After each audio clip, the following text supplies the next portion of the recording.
I need not pause to say how very delighted I am to be here this morning, and to have the opportunity of standing in this very great and significant pulpit.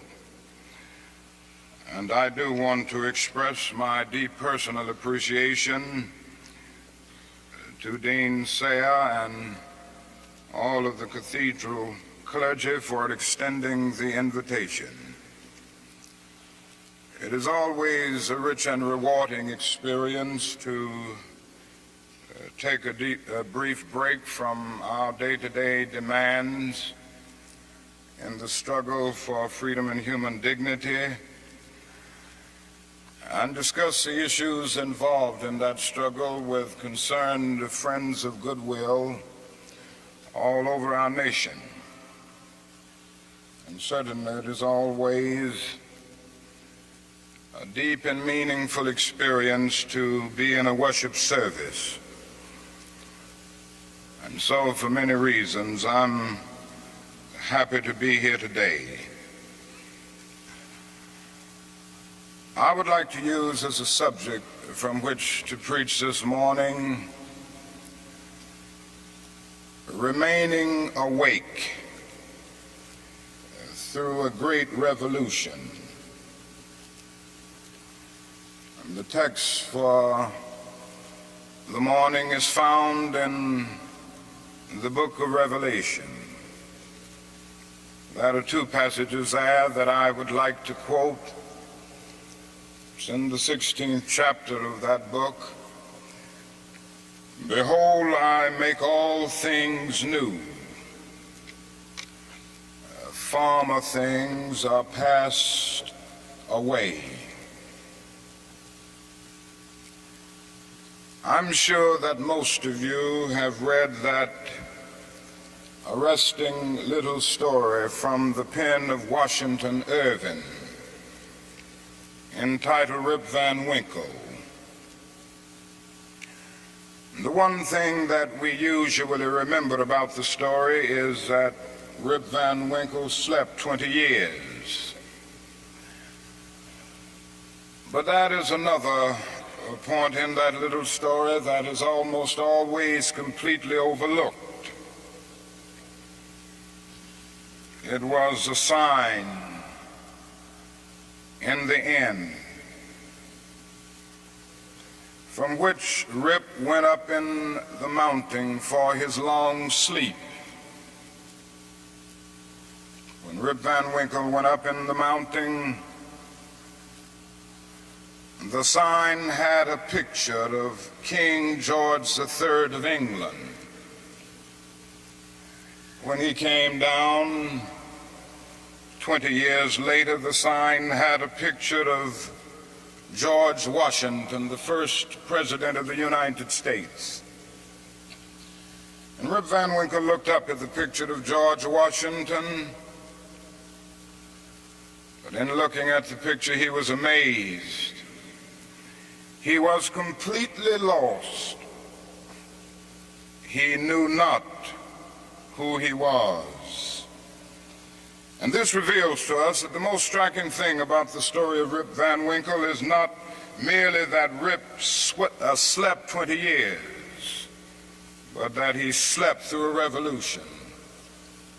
While he was peacefully snoring up in the mountain, a revolution was taking place that at points would change the course of history. And Rip knew nothing about it. He was asleep.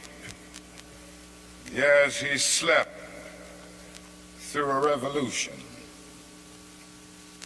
One of the great liabilities of life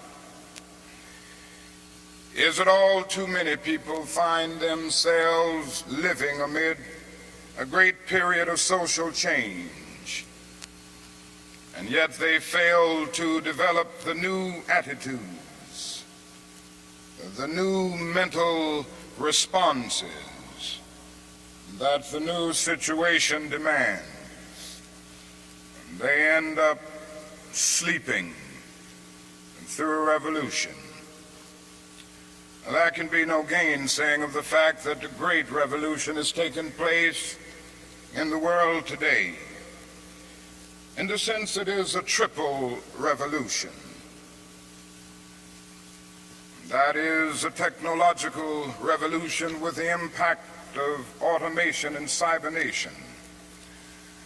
Then that is a revolution in weaponry with the emergence of atomic and nuclear weapons of warfare. Then that is a human rights revolution with the freedom explosion that has taken place all over the world. Yes, we do live in a period where changes are taking place, and that is still the voice crying through the vista of time, saying, "Behold, I make all things new. Former things are passed away." Now, whenever anything new comes into history, it brings with it new challenges and new opportunities. And I would like to deal with the challenges that we face today as a result of this triple revolution that has taken place in the world today. First, we are challenged to develop a world perspective. No individual can live alone. No nation can live alone. And anyone who feels that he can live alone is sleeping through a revolution. The world in which we live is geographically one. The challenge that we face today is to make it one in terms of brotherhood. Now, it's true that the geographical oneness of this age has come to be to a large extent through modern man's scientific ingenuity. Modern man, through his scientific genius, has been able to dwarf distance and place time in chains. And our jet planes have compressed into minutes distances that once took weeks and even months. All of this tells us that our world is a neighborhood. Through our scientific and technological genius, we have made of this world a neighborhood, and yet we have not had the ethical commitment to make of it a brotherhood. But somehow and in some way we've got to do this. We must all learn to live together as brothers, or we will all perish together as fools. We are tied together in the single garment of destiny, caught in an inescapable network of mutuality. And whatever affects one directly affects all indirectly. For some strange reason, I can never be what I ought to be until you are what you ought to be, and you can never be what you ought to be until I am what I ought to be. This is the way God's universe is made. This is the way it is structured. John Donne caught it years ago and placed it in graphic terms.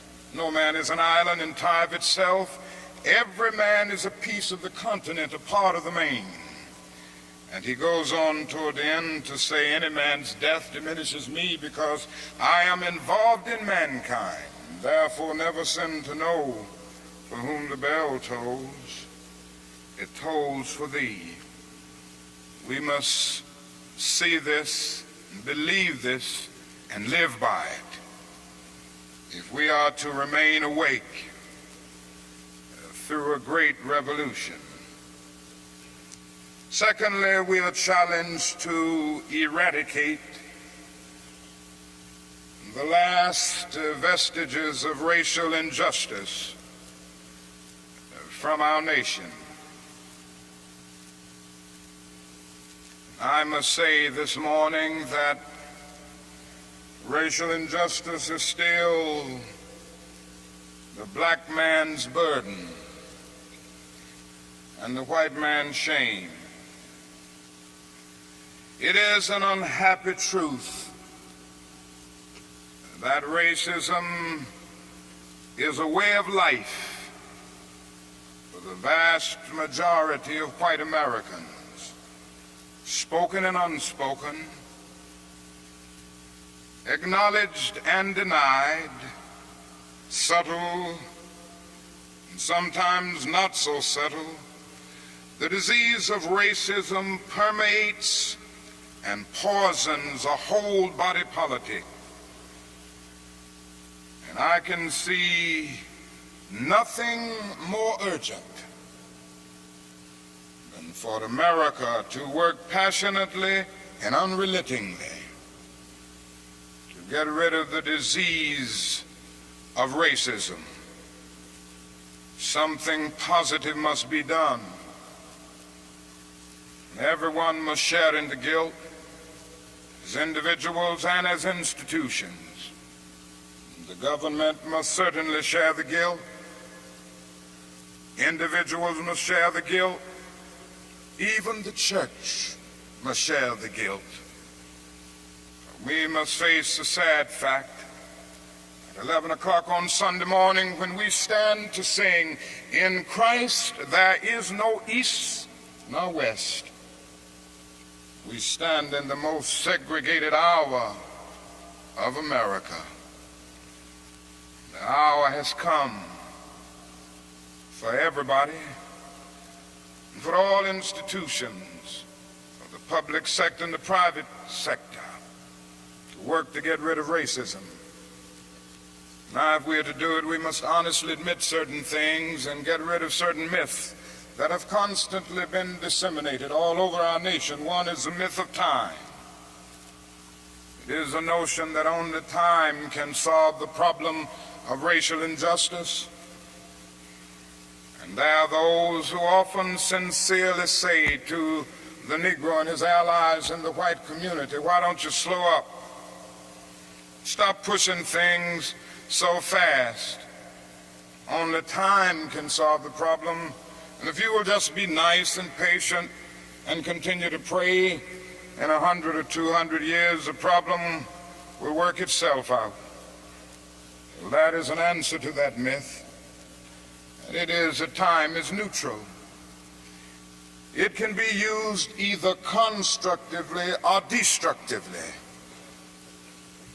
And I'm sorry to say this morning that I'm absolutely convinced that the forces of ill will in our nation, the extreme rightists of our nation, the people on the wrong side, have used time much more effectively than the forces of goodwill. And it may well be that we will have to repent in this generation, not merely for the vitriolic words and the violent actions of the bad people, but for the appalling silence and indifference of the good people who sit around and say, "Wait on time." Somewhere we must come to see that human progress never rolls in on the wheels of inevitability. It comes through the tireless efforts and the persistent work of dedicated individuals who are willing to be co-workers with God. And without this hard work, time itself becomes an ally of the primitive forces of social stagnation. So we must help time and realize that the time is always right to do right. Now, that is another myth that still gets around. It is a kind of over-reliance on the bootstrap philosophy. And there are those who still feel that if the Negro is to rise out of poverty, if the Negro is to rise out of slum conditions, if he is to rise out of discrimination and segregation, he must do it all by himself. And so they say the Negro must lift himself by his own bootstraps. They never stopped to realize that no other ethnic group has been a slave on American soil. The people who say this never stop to realize that the nation made the black man's color a stigma. But beyond this, they never stop to realize the debt that they owe a people who were kept in slavery 244 years. In 1863, the Negro was told that he was free as a result of the Emancipation Proclamation being signed by Abraham Lincoln. But he was not given any land to make that freedom meaningful. It was something like keeping a person in prison for a number of years and suddenly discovering that that person is not guilty of the crime for which he was convicted. And you just go up to him and say, now you're free. But you don't give him any bus fare to get to town. You don't give him any money to get some clothes to put on his back or to get on his feet again in life. Every code of jurisprudence would rise up against this. And yet this is the very thing that our nation did to the black man. It simply said, you're free. And it left him there penniless, illiterate, not knowing what to do. And the irony of it all is that at the same time that the nation failed to do anything for the black man, through an act of Congress, it was giving away millions of acres of land in the West and the Midwest, which meant that it was willing to undergird its white peasants from Europe with an economic floor. But not only did it give the land, it built land-grant colleges to teach them how to farm. Not only that, it provided county agents to further their expertise in farming. Not only that, as the years unfolded, it provided low interest rates so that they could mechanize our farms. And to this day, thousands of these very persons are receiving millions of dollars in federal subsidies every year not to farm. And these are so often the very people who tell Negroes that they must lift themselves by their own bootstraps. It's all right to tell a man to lift himself by his own bootstraps, but it is a cruel jest to say to a bootless man that he ought to lift himself by his own bootstraps. We must come to see that the roots of racism are very deep in our country. And there must be something positive and massive in order to get rid of all of the effects of racism and the tragedies of racial injustice. Now that is another thing closely related to racism that I would like to mention as another challenge. We are challenged to rid our nation and the world of poverty. Like a monstrous octopus, poverty spreads its nagging, prehensile tentacles into hamlets and villages all over our world. 2/3 of the peoples of the world go to bed hungry at night. They are ill-housed, they are ill-nourished, they are shabbily clad. I've seen it in Latin America, I've seen it in Africa. I've seen this poverty in Asia. I remember some years ago, Mrs. King and I journeyed to that great country known as India. And I never will forget the experience. It was a marvelous experience to meet and talk with the great leaders of India. And to meet and talk with and speak to thousands and thousands of people all over that vast country. These experiences will remain dear to me as long as the cords of memory shall lengthen. But I say to you this morning, my friends, there were those depressing moments.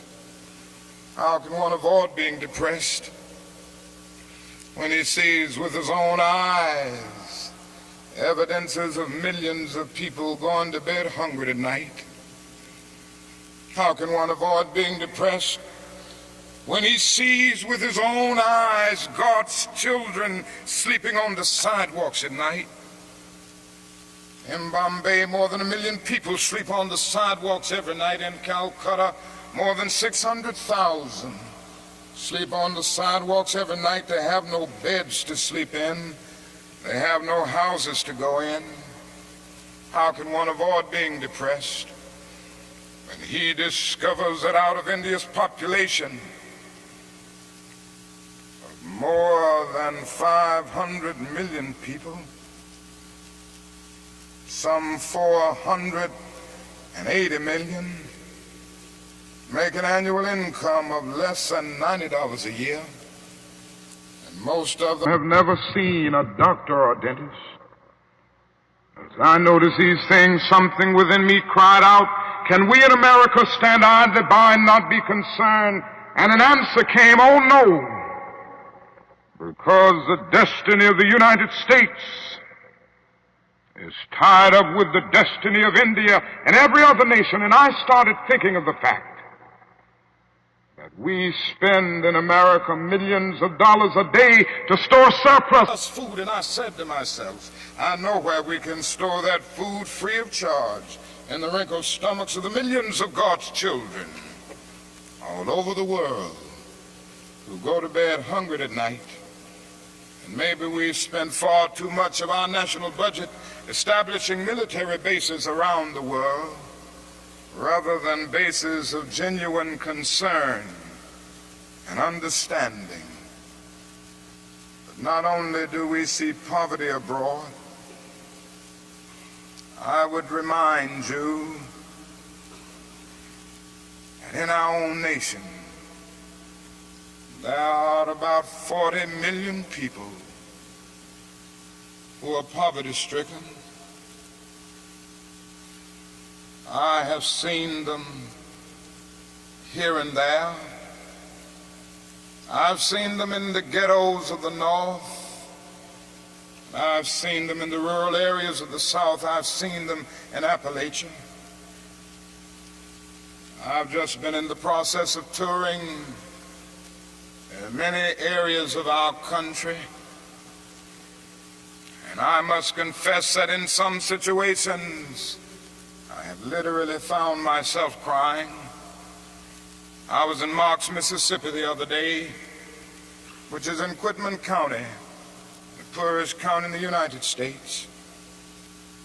I tell you, I saw hundreds of little black boys and black girls walking the streets with no shoes to wear. I saw their mothers and their fathers trying to carry on a little Head Start program, but they had no money. The federal government hadn't funded them. They were trying to carry on, and they raised a little money here and there, trying to get a little food to feed the children, trying to teach them a little something.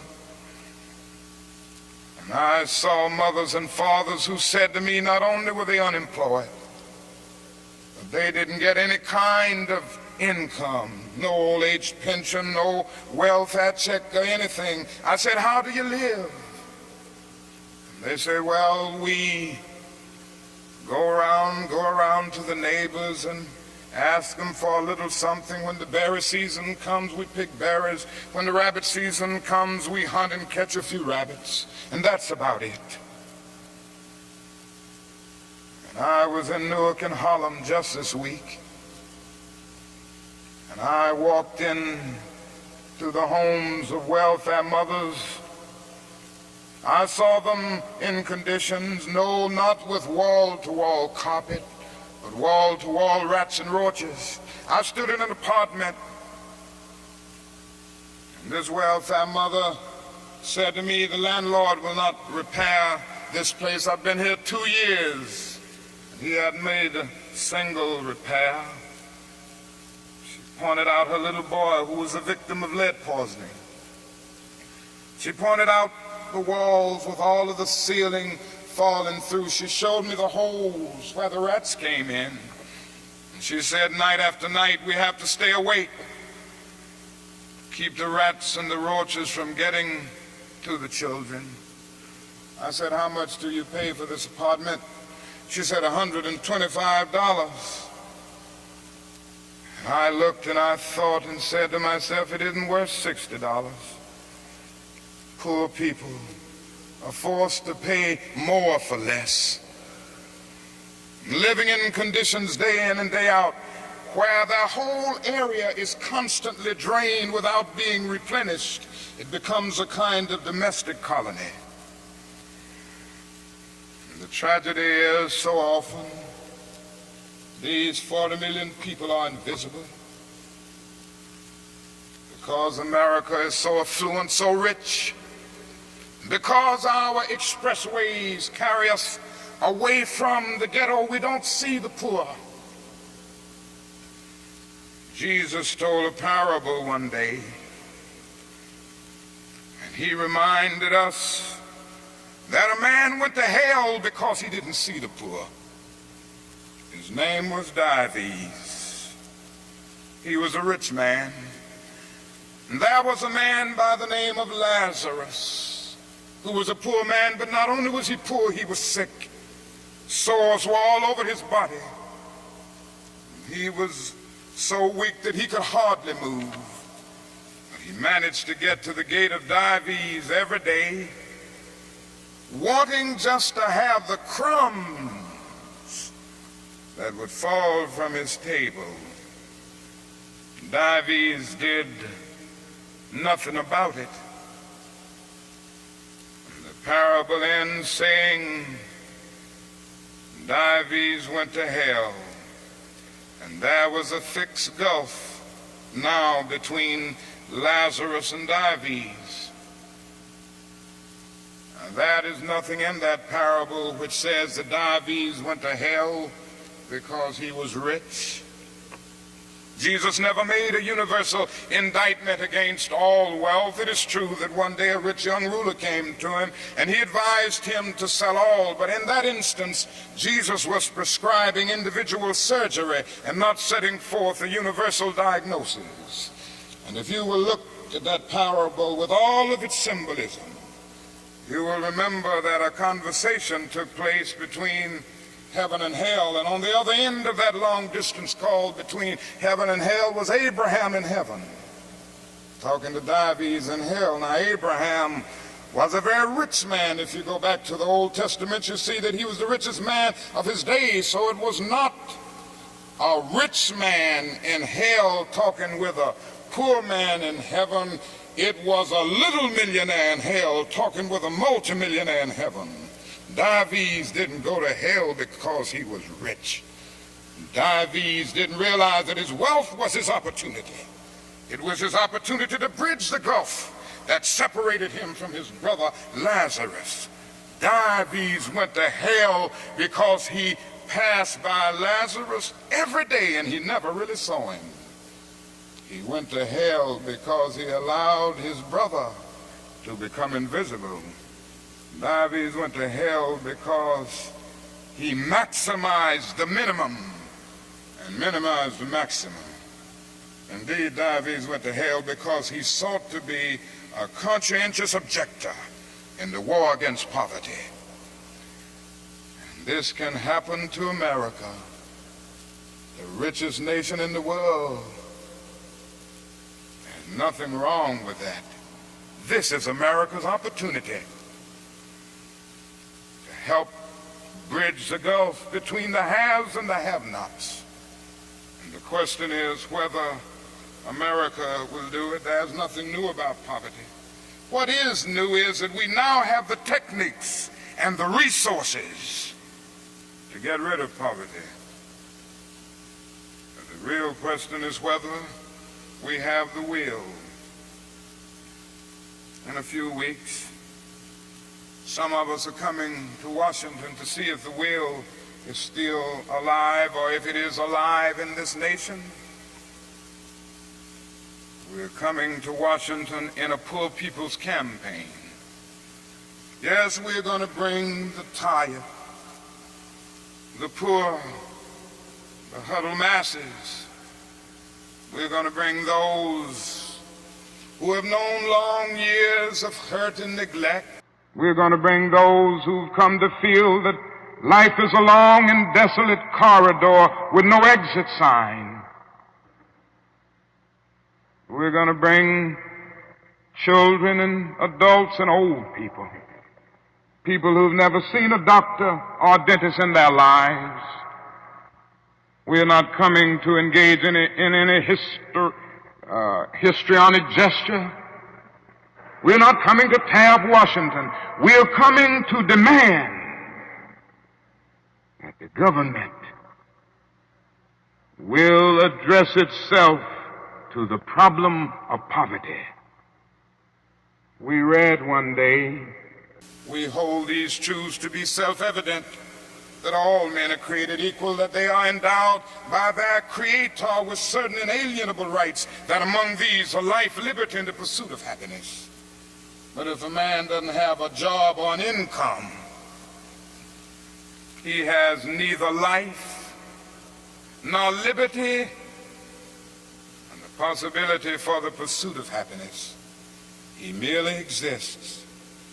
We're coming to ask America to be true to the huge promissory note that it signed years ago.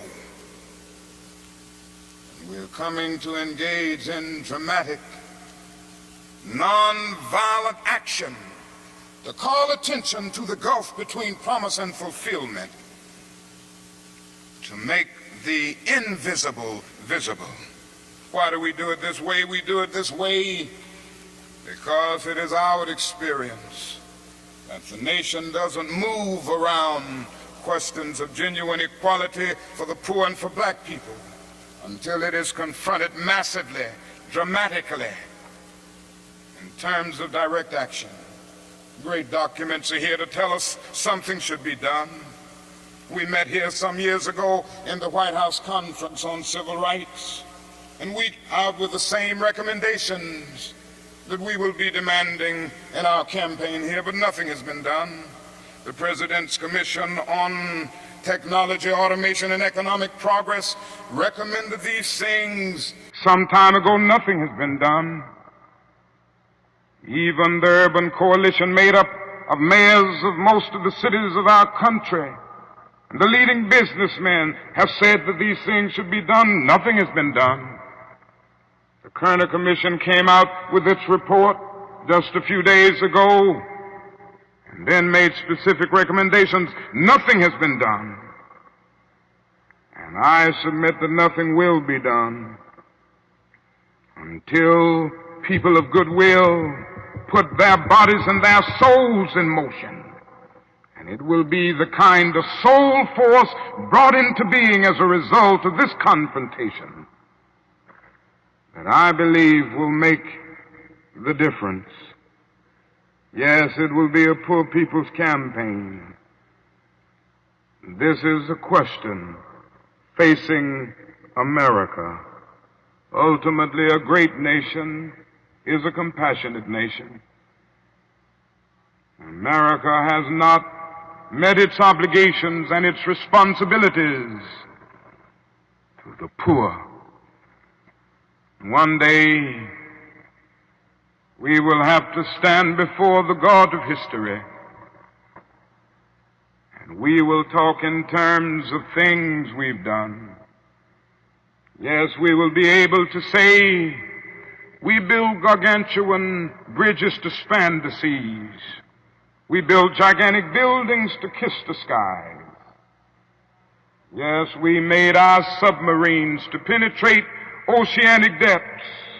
We brought into being many other things with our scientific and technological power.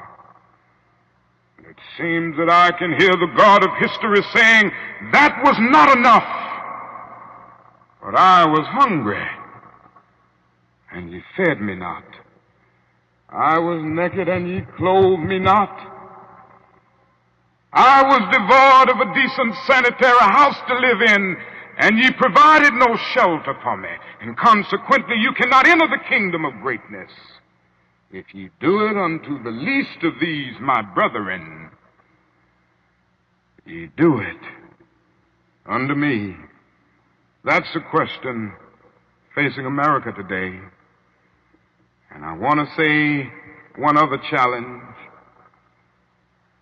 that we face is simply that we must find an alternative to war and bloodshed. Anyone who feels, and there are still a lot of people who feel that way, that war can solve the social problems facing mankind, is sleeping through a revolution.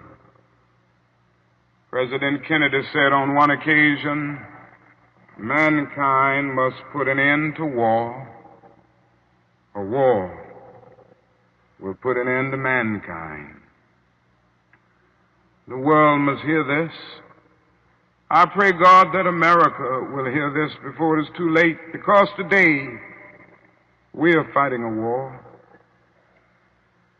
I'm convinced that it is one of the most unjust wars that has ever been fought in the history of the world. Our involvement in the war in Vietnam has torn up the Geneva Accord. It has strengthened the military-industrial complex.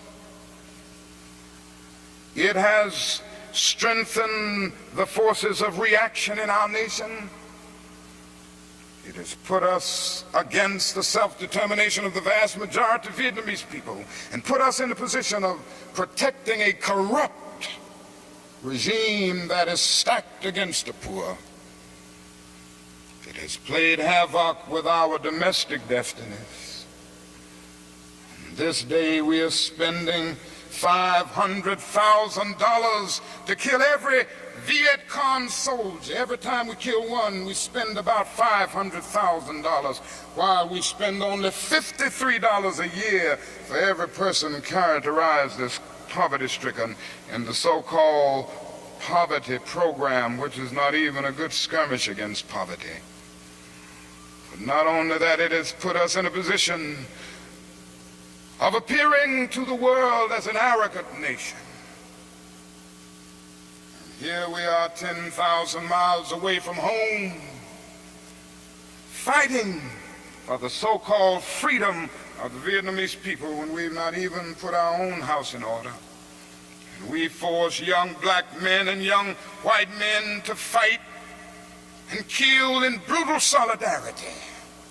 And yet when they come back home, they can't hardly live on the same block together.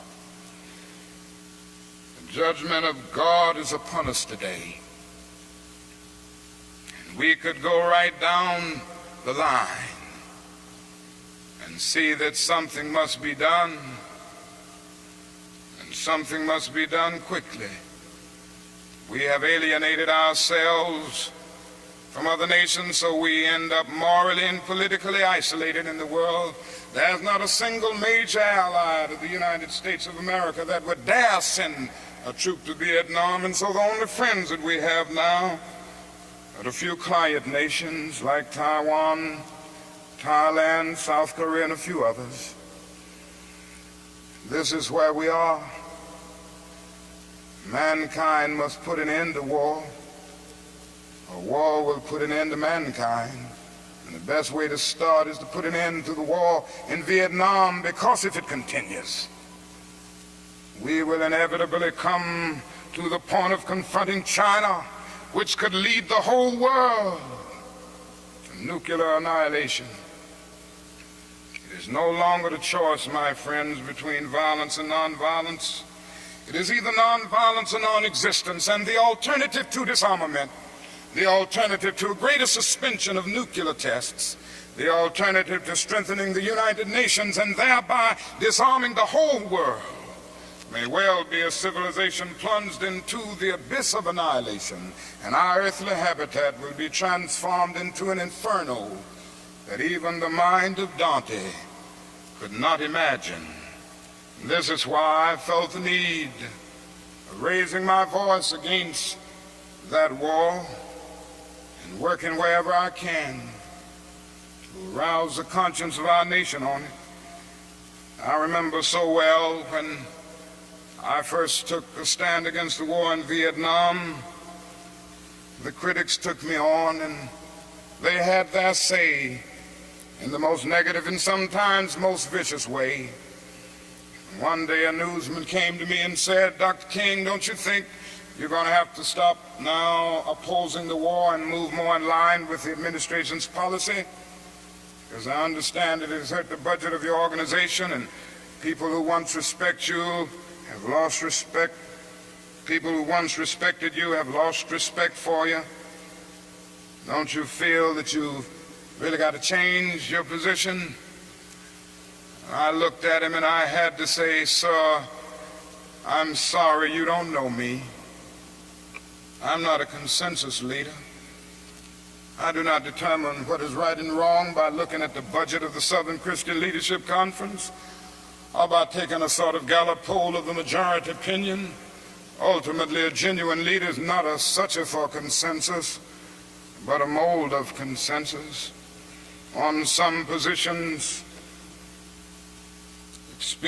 cowardice asks the question, is expedient? And then expediency comes along and asks the question, is it politic? Vanity asks the question, is it popular? And conscience asks the question, is it right? And there comes a time when one must take a position that is neither safe, nor politic, nor popular. But he must do it because conscience tells him it is right. And I believe today that that is a need for all people of goodwill to come with a massive act of conscience and say, in the words of the old Negro spiritual, we ain't gonna study war no more. This is the challenge facing modern man. Let me close by saying that we have difficult days ahead in the struggle for justice and peace. But I will not yield to a politic of despair. I'm going to maintain hope. As we come to Washington in this campaign, the cards are stacked against us. This time we will really confront a Goliath. And God grants that we will be that David of truth set out against the Goliath of injustice, the Goliath of neglect, the Goliath of refusing to deal with the problems, and go on with a determination to make America the truly great America that it is called to be. I say to you that our goal is freedom, and I believe we're going to get there, because however much she strays away from it, the goal of America is freedom. Abused and scorned though we may be as a people, our destiny is tied up in the destiny of America. Before the Pilgrim Fathers landed at Plymouth, we were here. Before Jefferson etched across the pages of history the majestic words of the Declaration of Independence, we were here. Before the beautiful words of the Star-Spangled Banner were written, we were here. For more than 2 centuries, our forebears labored here without wages. They made cotton king, and they built the homes of their masters in the midst of the most humiliating and oppressive conditions. And yet out of a bottomless vitality, they continue to grow and develop. If the inexpressible cruelties of slavery couldn't stop us, the opposition that we now face will surely fail. We're going to win our freedom because both the sacred heritage of our nation and the eternal will of the Almighty God are embodied in our echoing demands. And so however dark it is, however deep the angry feelings are and the violent explosions are, I can still sing, we shall overcome. We shall overcome because the arc of the moral universe is long, but it bends toward justice. We shall overcome because Carlyle is right. No lie can live forever. We shall overcome because William Cullen Bryant is right. Truth-crushed earth will rise again. We shall overcome because James Russell Lowell is right, as we were singing earlier today. Truth forever on the scaffold, wrong forever on the throne, yet that scaffold sways the future, and behind the dim unknown standeth God within the shadow, keeping watch above his own. With this faith, we will be able to hew out of the mountain of despair the stone of hope. With this faith, we will be able to transform the jangling discords of our nation into a beautiful symphony of brotherhood. Thank God for John, who centuries ago out on a lonely, obscure island called Patmos caught vision of the New Jerusalem descending out of heaven from God, and who heard a voice saying, "Behold, I make all things new. Former things are passed away." God grant that we will be participants in this newness and this magnificent development. If we will but do it, we will bring about a new day of justice and brotherhood and peace. And that day the morning stars will sing together, and the sons of God will shout for joy. God bless you.